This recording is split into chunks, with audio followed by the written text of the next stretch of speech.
We have been growing pretty much the population of the world for hundreds of thousands of years, ever since Homo sapiens was Homo sapiens.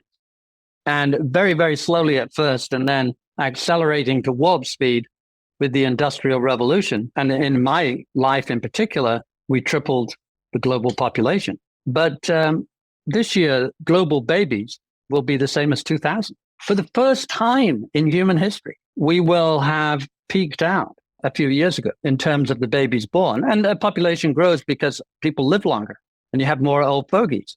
But in the end, everything depends on the babies born. The fertility rate replacement is 2.1. And you're talking about in China, 1.3, in Korea, 0.8, in Japan, 1.3 or 4, in Italy, 1.2 or 3, Hungary, and so on. And in the US, 1.7, in the UK, 1.65. I mean, these are incredible numbers. You know, the cohort of young men presenting themselves for military in Japan are down by 30%. In 20 years, it will be down by almost 50%. And, you know, this has powerful implications.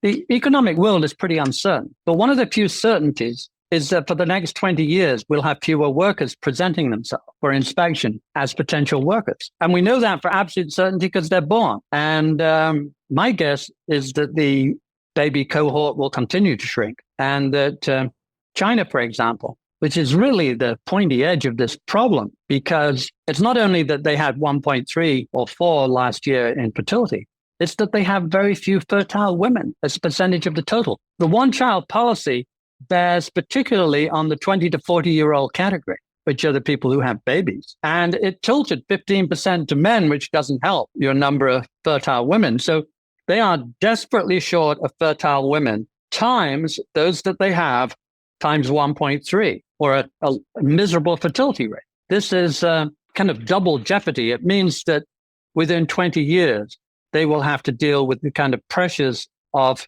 retirement, looking after old fogies, lack of workers, at such a scale that they will have really serious problems, and they will need to use their considerable brains to start working on this now in order to head off a destabilized society. And an echo of that is going to be in South Korea, Japan, and so on, and rapidly spreading around the developed world.